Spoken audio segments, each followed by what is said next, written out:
Welcome back, Latte Loyalist, to the second episode of Tea Time with the Inclusion Team. If you're a new listener, welcome to the show where we try to steep big ideas about special education into sips of everyday classroom practice. I'm Abby, and joining me today are my amazing teammates Ewing and Ferris. Hey everyone, I'm Ewing, and we are back this month to brew up practical tips, real talk, and a splash of inspiration for creating inclusive classrooms. And just to be clear, we only spill the tea, not the IEP paperwork. That stuff is locked away tighter than my snack drawer. That snack drawer stays full, though, not unlike our current caseload or referral list.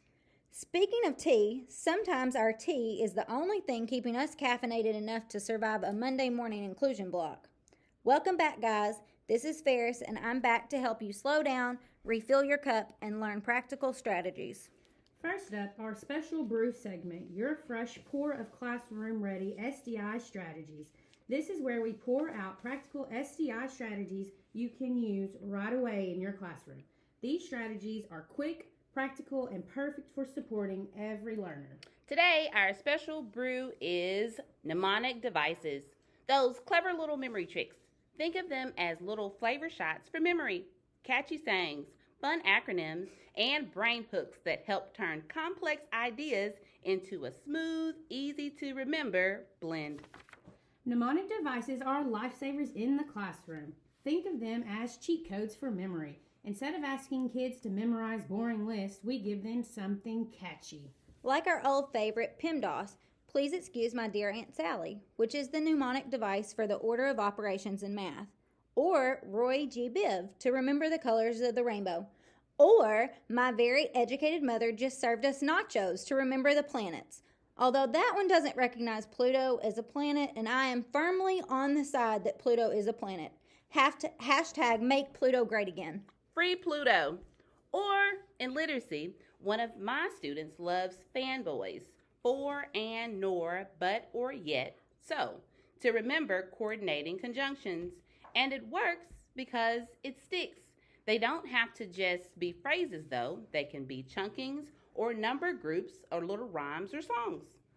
Yeah, like 30 days hath September, April, June, and November.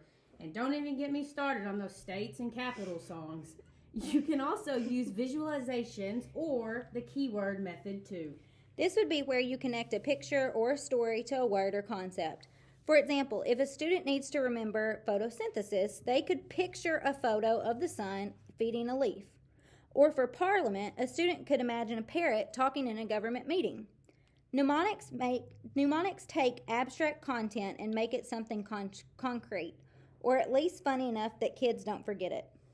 If I can still remember those homes for the Great Lakes from 4th grade, you know mnemonics are powerful. To be fair, I think you might have been in 4th grade just last year. Okay, it's time for our FAQ Blend of the Month. Every month, we brew up answers to the most pressing special education questions you've been pouring our way, from decoding tricky acronyms to understanding supports and services. We are here to stir together clear guidance. We didn't have any questions submitted this month, but one common question continues to be asked. This question pertains to students who receive minutes and who can be in those groups. Abby, take it away. So, we are going to talk about different placements today. But to answer your question, several students that we serve do have resource minutes. These minutes are served either in the classroom or in the resource room, depending on what the IEP committee decided was appropriate. It's important to know that even if a resource group is being pulled in the general education classroom, this time is completely different from inclusion. When a student has IEP minutes for resource services, we pull them in groups with other students who often have similar minutes and deficits. Ewing, I know we get asked a lot about this topic. What else can you tell us? A lot of times we get asked if we can add other students to our groups. The answer is yes and no. If the student you want to add has similar resource minutes and similar deficits, and they haven't received those resource minutes that week yet, then yes. If a student does not have resource services on their IEP, then no. Adding a general education student to a resource group is also a no, because then the other students are no longer receiving their resource minutes for special education services. So it's also important to note that IEPs are constantly evolving documents based on what a student needs, but we don't just change IEPs based on scheduling or on a whim. Changing a student's IEP is something that the committee has to come together for to really discuss if their current placement and programming allow the student to access and participate in the general education curriculum or not. A lot of times, if the current programming is not deemed appropriate, the committee will add supports before choosing to change the whole placement. While IEPs can be constantly evolving documents, that doesn't mean that placements necessarily are. All right, that takes us into our next segment, Steeped in Support, where we serve up a hot cup of support and assistance. Today's focus is placements in special education. We hear these terms a lot: indirect, inclusion, resource, self-contained, homebound, but not everyone knows what they really mean. Think of placements like different size cups for your tea. General education is the big shared mug where everyone learns together. Indirect services are like adding a little sweetener to that mug. Students are in the general education classroom 100% of the time but receive supports like accommodations. Inclusion is like adding an extra tea bag. You've got general ed and special ed teachers co-teaching in the room to add flavor for the learning for everyone. Resource is more like a refill station. Students come out for small group help, then return to their main class. Self-contained can be compared to a secret menu. Students spend most of their day in a smaller, specialized classroom tailored to their needs. These placements are determined by the IEP committee and follow a continuum of services. This continuum is called the least restrictive environment, or sometimes we call it the LRE. This continuum is a range of educational placement options for students with disabilities. It ranges from the least restrictive, like a general education classroom, to the most restrictive, like a residential or homebound setting. Following the least restrictive environment, or LRE, continuum is a legal requirement under the Individuals with Disabilities Education Act, or IDEA. The goal of the LRE continuum is to ensure that students with disabilities receive their education in the same environment as their non-disabled peers to the maximum extent appropriate, with the provision of necessary supplementary aids and services to support their progress.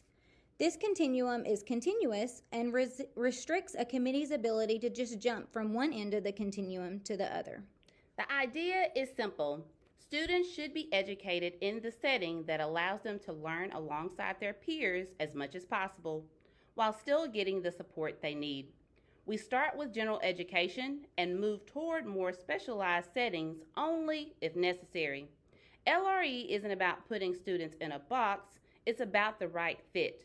Just enough support to help them thrive without isolating them unnecessarily. You could think of it like tea strength. You want it just right, not too weak, not too strong. And that strength might look different for each student. It's time for another brew break. It's time for our freshly brewed facts section, where we pour the must-know legal and sped facts straight into our cup. We're here to help everyone stay informed, compliant, and confident about special education. Today, our SPED facts are centered around Individualized Education Program Committees, or teams, also known as the IEP Committee or IEP Team. Abby, why don't you tell us who some of the IEP team members are? So, some of the IEP Committee team members include the special education teachers, the regular education teachers, and the parents of the child with a disability. Ewing, who else makes up the committee? Another IEP committee member is a representative of the local education agency or school district. This could be, and often is, an administrator. The committee also needs to have an individual who can interpret the evaluation results. If a student receives any related services, the individuals that have knowledge of that special expertise would be included too. Actually, when it is appropriate, the student is sometimes part of the committee as well. Ferris, can you tell us what this team does? This team is responsible for developing the student's IEP and determining the goals and services on the IEP.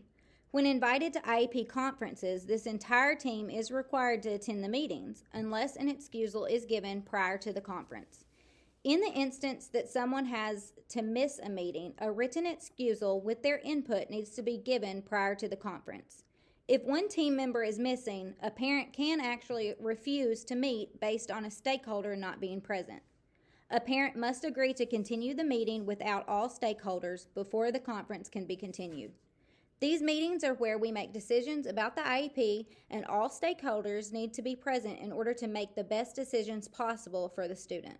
It's at these meetings that the big decisions are made. So if you have questions about why or who made a decision about a student with an IEP, the easiest answer is that the IEP committee did at the conference. That's it for today, folks. Whether it's a mnemonic that sticks or a least restrictive environment that fits, it's all about giving every learner what they need. And now that we've spilled the tea, it's your turn to sip and share. Try a mnemonic this week and think about how your classroom placement aligns with LRE principles. Until next time, keep your mugs full, your patience fuller, and your humor strongest. Thanks for joining us on Tea Time with the Inclusion Team.